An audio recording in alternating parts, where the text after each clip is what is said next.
오늘 이 얘기를 안 할 수가 없는데 우리의 예측을 한치도 벗어나지 않았습니다. 유시민 작가가 뉴스공장에 출연을 해가지고 경기 평택을 선거에 대해서 이렇게 말합니다. 저는 이런 선거 처음 봐요. 40년 만에. 너무너무 괴상한 선거예요. 동의하십니까? 네, 동의합니다. 너무너무 괴상한 선거입니다. 제발 우리 후보를 좀 돌려주십시오. 아니, 제가 어제 그 대구 캠프에서 새벽 1시 반에 퇴근해서 그다음에 여기 아침에 첫 7시 30분 KTX 타고 와서 지금 방송하고 있는 중인데 거기 다 열심히 일을 하고 있어요. 근데 대구에는 국민의힘 지지하시는 분들이 더 많죠. 그렇죠. 조금 보수적인 색채를 가지고 있으면 유리합니다. 그렇다고 해서 저희가 빨간 잠바를 입은 다음에 옛날에 김부겸이 한나라당 출신이었다. 우리가 더 국힘스러운 사람이니까 우리한테 표를 달라. 이렇게 안 합니다. 우리는 민주당 사람이고 다만 지금 이번 지방선거에서 마저 다시 국민의힘 뽑으면 대구도 큰일 나고 한국 정치도 큰일 나니 민주당 싫을 수 있는데 그래도 이번에는 우리 쪽으로 조금 해주십시오라고 설득하지 당의 뿌리를 두고 그렇죠. 우리가 국힘스러운 후보라는 말을 안 해요. 당연히 그렇게 하면 징계받아요. 근데 이 평택을에서는 어떤 일이 벌어지냐면 엄연히 이재명 대통령께서 국민통합기조로 직접 영입을 했고 그 영입을 한 사람을 저희 당대표가 전략공천을 해서 그렇죠. 후보대장도 맡았고 네. 민주당 후보가 나와 있어요. 근데 갑자기 다른 당에서 아니 저 사람은 국민의힘 사람이고 출신이야. 사실상 국민의힘이고 네. 내가 더 민주당 사람이야. 이러고 있는 거잖아요. 이게 대구에서 저희가 국민의힘스러운 후보라고 지금 선거 캠페인한 거랑 똑같은 거거든. 그러니까. 저도 이런 괴상한 선거 처음 봅니다. 야, 그러니까 유시민 작가 오늘 방송 내내 강조한 말이 뭐였냐면은 하원기 평론가 말이 딱 맞는 게 조국 후보가 원래 민주당 사람이라고 계속 얘기를 하는 거예요. 이거 어떻게 받아들여야 됩니까? 저는 일단 유시민 전 장관님이 과거에 썼던 그 명저가 있어요. 거꾸로 읽는 세계사라고. 저는 지금 거꾸로 읽는 시대사. 지금 시대 정신을 완전히 거꾸로 지금 유시민 장관이 읽고 있고 이거는 뭐 시대사를 거꾸로 읽는 걸 넘어서서 전 시대 거부 세력이라는 생각이 오늘 들었거든요. 시대 거부 세력이다. 시대 네. 거부 세력. 그러니까 지금 세월은 흘러가고 있고 국민들은 변화하라고 요구하고 있는데 여전히 시간을 거꾸로 돌려서 우리는 과거로 가겠다. 과거 어디?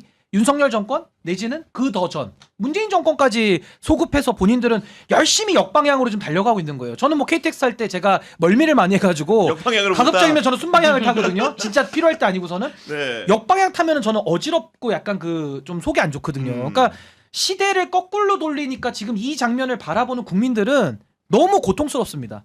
너무 힘들어요. 그래서 저는 유시민 장관의 오늘 이 모습을 보면서 과거에 우리가 한 번 더 앞으로 가면 최경환이라는 분이 있었어요. 최경환. 최경환. 옛날 그분이 구속을 했던 뭡니까? 그분. 그분이 별명이 뭡니까? 친박 간별사 아닙니까? 친박 간별사. 그렇지. 저는 유시민 장관이 보면요, 이거는 친문 간별사예요. 문주당의 DNA가 누구야? 민주당 말고 문주당. 문주당에 누가 더 가깝나를 지금 본인이 감별을 하고 있어요. 감별사. 그래서 저는 유시민 장관님 속에서 최경환의 모습이 지금 보이고 있고 이거 적당히 하셔야지 더 했다가는 지금 말로는 이재명 정부 성공을 외치는데 결과값은 뭡니까? 조국을 찍어야 통합과 연대로 나아가면서 시대가 발전한다는 대국민 사기를 치고 있거든요. 아니 그게 말이 됩니까? 아니 조국을 찍으면 연대와 통합이 된다고요? 아니 그러면 연대와 통합을 부르짖던 분이면 문재인 정권 때 연대와 통합 좀 하지 그랬어요. 그때 연대와 통합을 누구보다 안 해가지고 자기들끼리 다 해먹다가 정권 날려먹고 윤석열 탄생시킨 거 아닙니까? 근데 그때는 안 했던 거를 이재명 정부 와가지고는 조국을 좀 찍어서 네. 연대와 통합을 통해 가지고 해야 된다는 식으로 이야기하는 거는 전 이거 국민을 속인다고 생각해요. 더군다나 뭐 유시민 장관이야 민주당원이 아니니까 뭐 널리서 조국 후보를 지지하든 말든 관심은 없는데 민주당 유니폼을 입고 있는 예를 들면 삼철의 한 명, 이호철 민정수석 같은 분은 민주당원인데 민주당의 옷을 입고 패스를 조국 혁신당에 주고 있어요. 패스를 공을. 예. 공을 네. 자기 편이 아니고 주고 그러더니 아 피파에서 징계할 땐 징계해보라고. 난 당당하다고. 이 게임이 됩니까? 그러니까 저는 기본적인 정당 정치의 근간도 못 지키시는 분들이 연대와 통합을 부르짖는 것도 웃긴 일이고 이재명 정부의 성공을 말하면서 뒤로는 조국 후보에게 패스를 날리는 이런 이중성, 위선에 대해서 저는 국민들이요 이거 용서하지 않습니다. 제가 볼 때는. 그래서 오늘도 오죽 다급하면은 저렇게 뛰어나갔을까 싶기는 한데 좀 적당히 이제는 해야 될 때가 정말 온 거 아니냐 그런 생각이 듭니다. 저는 먼저 말씀하세요. 네. 아, 저도 첨언을 하면 사실 유시민 작가 작가가 기억하는 2024년 총선이 저랑 다른 총선인가 하는 생각이 들 정도로 24년 총선을 네, 왜 얘기하는데 똥단지 같은 소리를 하지 싶었던 것 중에 하나가 그 조국 후보가 당시에 이제 새롭게 조국 혁신당을 만들어서 나올 수밖에 없었던 이유 중에 하나는 당시에 조국 후보가 자녀 입시 비리랑 청와대 감찰무마 혐의로 2심에서 그 2년 실형을 받은 유죄 판결을 받은 상태였었잖아요. 상황이었다. 그래서 그때 네. 언론 보도가 계속 나왔던 게 그 조국 후보 당시 이제 대표로 나왔던 조국 후보에 대해서 사법 리스크라는 말이 계속 따라붙었었단 말이죠. 그래서 이게 민주당 내부에서 조국 후보에 대해서 안 된다, 뭐 거부 세력이 있다라기보다는 그 후보 자체가 그러니까 대표 자체가 리스크를 아는 사람이었기 때문에 이 민주당으로 올 수 없는 상황이었던 건데 이제 와서 그 당시 총선을 언급하면서 민주당 내부에서 어떤 문제가 있어서 조국 후보가 민주당으로 나오지 못했다라고 주장하는 거는 제가 봤을 때는 그 당시에 어떤 보도들과 상황과 너무 동떨어진 게 네. 아닌가 하는 생각이 그리고 들어요. 자 하나하나 이제 따져볼 텐데 2024년 총선할 때 공천장을 준 대표 누구였습니까? 24년 민주당 총선 때 누가 당대표? 공천장을 준 아. 당대표가 누구였습니까? 이재명 대통령이죠. 네네. 그때 이야기를 지금 하고 있는 겁니다. 그러니까요. 유시민 네네네. 작가는 얘기를 하는 거고 유시민 작가의 서사는 어떤 거냐? 조국이라는 사람은 2019년 문재인 정부에서 검찰총장을 했던 윤석열의 난의 피해자다. 이렇게 일단 규정을 하는 거고 그렇죠. 그렇기 때문에 원래는 사실은 문재인도 그렇고 민주당 사람인데 본인 자체가 총선 때 이제 그런 식으로 흠결이 있다고 해서 공천을 못 받았기 때문에 불가피하게 조국혁신당을 만든 거다. 그렇기 때문에 원천적으로는 민주당 사람이야. 김용남은 원천적으로 국민의힘 사람이야. 이런 얘기를 하고 있는 거거든요. 그래서 저는 이제 신인규 대표님처럼 이제 언변이 좋은 사람은 아니니까 그냥 ABC론 해체했던 것처럼 네. 그냥 저 요소를 그냥 해체만 할 생각인데 왜냐면 저는 그 유시민 작가님 오늘 말씀하신 게 굉장히 불쾌했어요. 불쾌한 게 저는 지금 조국 뭐 후보가 욕을 먹고 있기 때문에 욕을 한 게 아니라 2019년, 2020년 때부터 비판적인 입장이었습니다. 그래서 그때 당시에는 친문들이 더 강할 때였는데 많이 맞았어요. 제가 무슨 이재명 대통령 지지하는 분들한테만 두들겨 맞은 게 아니고 혼난 게 아니고 네. 그때 조국 대표 지지하는 분들한테도 많이 두들겨 맞았거든요. 그랬군요. 네. 일관적으로 저는 이 남아 있어요. SNS 같은데 다. 이게 무슨 말씀이냐면 그때 그럼 제가 왜 비판했느냐? 유시민 작가님은 그거를 이유진 기자님이랑 거기 앵커께서 잘 설명해 주셨는데 상대 정당이 공격할 때 뭐 민주당 내에서 어깨를 걸고 가는 방법이 하나가 있고 민주당에서 부담되니까 떨쳐버리는 방법이 있는데 부담되니까 떨쳐버렸다 이렇게 표현하더라고요. 그런 식으로 표현하고 있어요. 네. 전혀 아니에요. 안 떨쳐 보냈고요. 어깨 걸고 갔어요. 그때 조국 사태 때 사람들 다 방어했죠. 그 방어에 최선봉에 섰던 게 누구냐면 유시민 작가님이에요. 실제로 거리에 나갔잖아 또 당시에. 유시민 네. 작가님이 정경심 교수 그 PC 차에 막 숨기고 그런 거를 증거인멸이 아니라 증거 보존이라는 궤변까지 말을 했었던 분이에요. 전혀 민주당에서 떨쳐 보내지 않았고요. 또 하나는 상대 정당과 더불어민주당 사이에 전선이 쳐있던 게 아니었어요. 저희는 대중들이랑 싸웠죠. 그때 조국 사태 때 저희를 비판했던 건 대중들이었지. 대중들이 왜 너희 내로남불을 하냐 했던 거지. 무슨 이게 국민의힘과의 전선 이런 게 아니었어요. 그거는 이제 격가지인 거죠. 그거를 윤석열의 난 이렇게만 지금 규정을 하시던데 그게 아닙니다. 네. 이거는 그렇게 규정할 일은 아니라고 생각해요. 그래서 그 문제에 대해서 비판적인 의식을 가지고 있는 사람들이 민주당 내에 있죠. 대표적인 분이 이소영 의원입니다. 지금 사랑받고 있죠. 유소영 의원이 왜냐면 할 말 하는 사람이니까. 그러면 유시민 작가 말에 의하면은 유소영 작가나 저 같은 사람이 무슨 개파투쟁 해가지고 민주당에서 부담되니까 조국 뭐 대표 떨쳐냈다 이렇게 되는 거잖아요. 밀어냈다. 네. 굉장히 불쾌한 얘기인 거죠. 그거 아니거든요. 그렇게 따지면 뭐 안희정 뭐 지사는 그러면 같이 싸워줘야 되는데 민주당에서 부담돼서 떨어져 낸 겁니까? 그게 아닌 거죠. 당의 규율에 따라서 징계를 받은 거 아닙니까? 그런 거잖아요. 그래서 사실 조국의 강을 건너야 된다라는 말이 왜 나왔냐면 당에 부담이 되는 게 사실이기 때문입니다. 왜 부담이 되냐면 대중들한테 심판을 받은 사람이니까. 사회적 평가가 그러하니까. 네. 네. 그래서 무슨 민주당에 부담이 되니까 떨어뜨렸다 이게 아니에요. 이걸 좀 착각하고 계시는 거죠. 그러니까 조국혁신단 측에서 계속 이제 조국 후보의 민주당스러움 혹은 이재명 정부에 대한 어떻게 보면 순기능에 부응할 수 있는 후보라는 점을 계속 내세우고 있는 마당이었는데 그런 마당에서 유시민 작가가 조국 후보에 대해서 민주당 후보 일 수 있었다. 민주당스러운 후보다. 이렇게 말을 해주는 것이고 결국은 민주당 후보와 민주당스러운 후보가 맞붙는 상황이 너무나 기괴하다. 이런 해석까지 내놓은 거거든요. 근데 저는 한 가지 좀 근원적인 질문을 하나 드리고 싶은 게 도대체 민주당스러움은 누가 정하는 겁니까?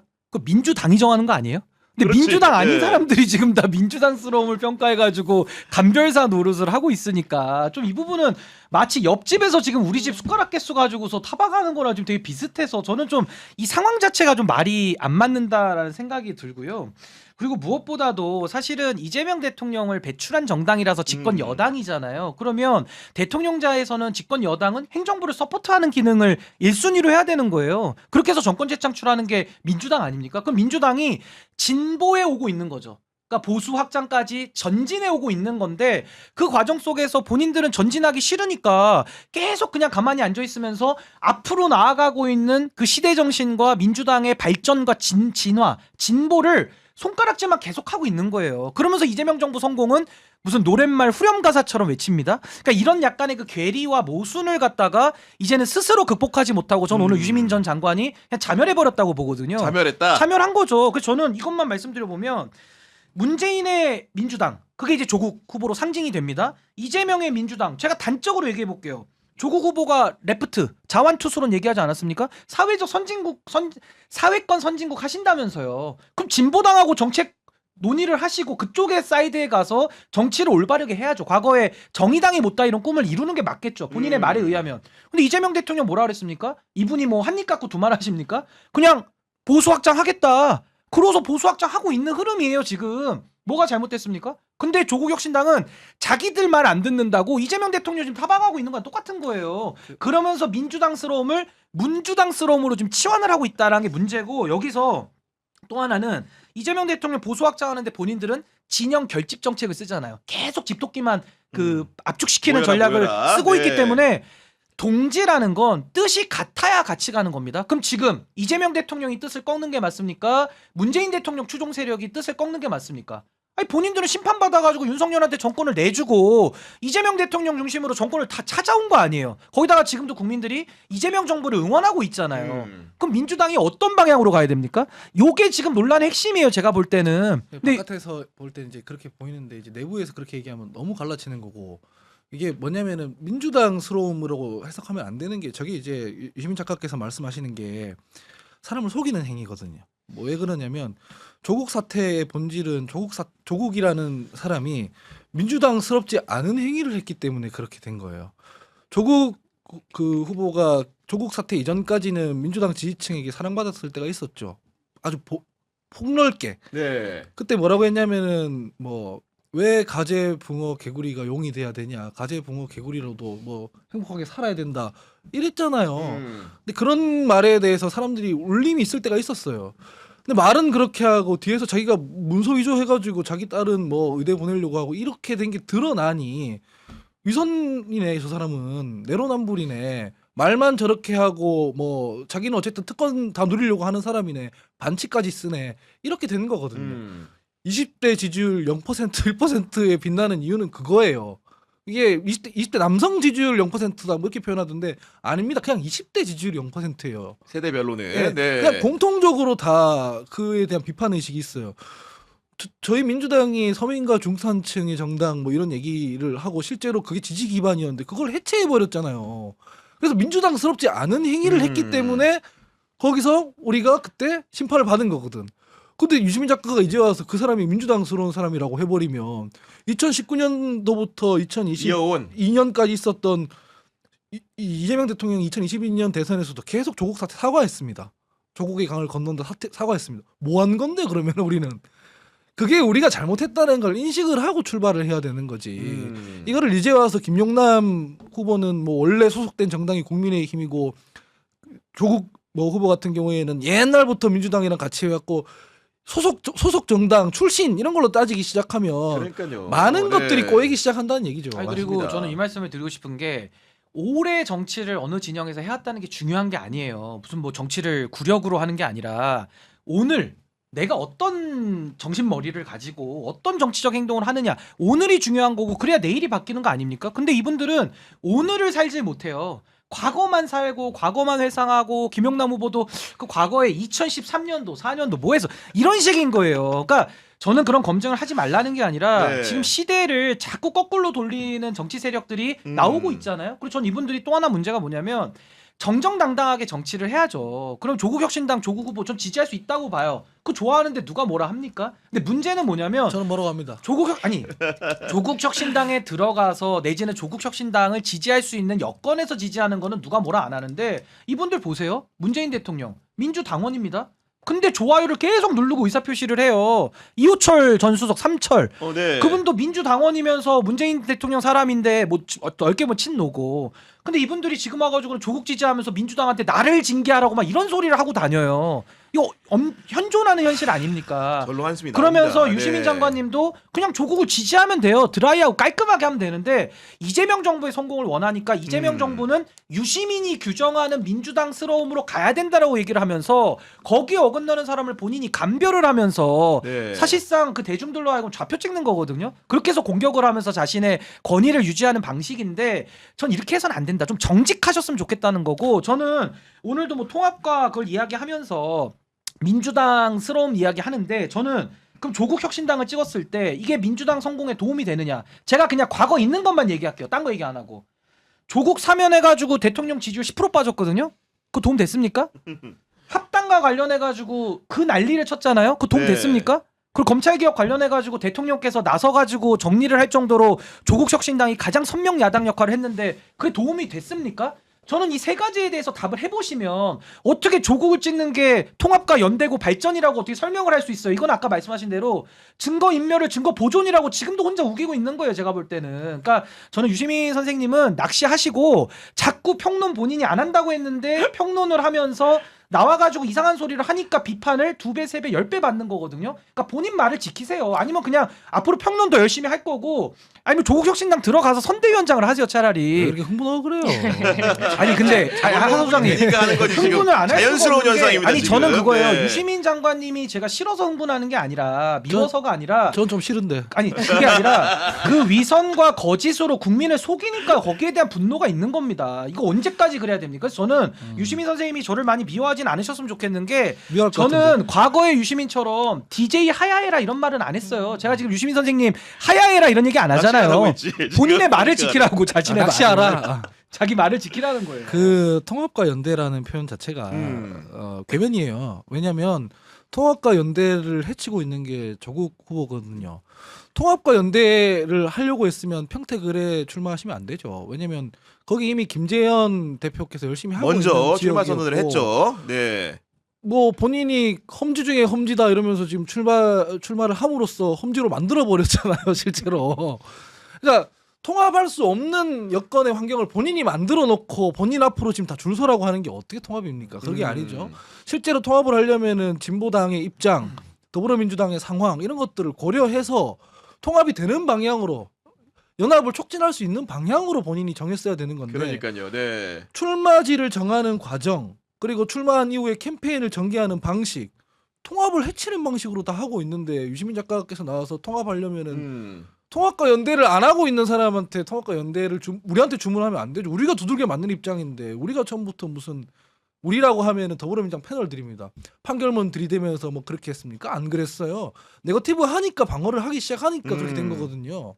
그래서 저는 유시민 작가께서 조국 뭐 작가 예뻐하시는 거 알겠어요. 그럴 수 있죠. 그럴 수 있는데 그래서 비평하러 나왔으면 편향적이어도 돼. 근데 최소한 사실관계에 대해서는 공정하게 얘기를 하는 게 사실관계 입각해서 공정하게 예. 말해달라 말씀 주신 거고. 그렇죠. 사실관계가 네. 틀린 거죠. 나도 하나만 보탤게요. 저는 아까 유시민 장관님 방송을 오래 하신 분이라 과거 발언이 다 돌아다녀요. 제가 아까 본 쇼츠는 뭐였냐면 2022년도에 윤석열 정권이 들어왔을 때 그 더 라이브에서 최욱 씨가 물어봐요. 그러니까 유시민 장관이 막 설명하면서 나라 안 망한대요. 나라 안 망하니까 윤석열 대통령 돼도. 네, 윤석열 돼도 네. 나라 안 망하니까 뭐 잘못하면 교체하면 되죠라고 굉장히 드라이하게 얘기하시더라고요. 근데 하지만 망할 줄이야. 아니 근데 오늘의 유시민은 뭐라고 하느냐. 지금 이재명 정부 들어온 지 1년이 채 안 됐잖아요. 뭐 비슷한 초기인데 지금은 나라 걱정하면서 나라가 망할 것처럼 지금 걱정을 하면서 조국 마케팅을 하고 있거든요. 아, 시리아 방송대국이야 들어보면 아니 그러면 완전히. 윤석열 들어섰을 때는 뭐 나라 안 망한다고 편하게 그냥 뭐 잘못하면 바꾸면 된다고 드라이하게 하면서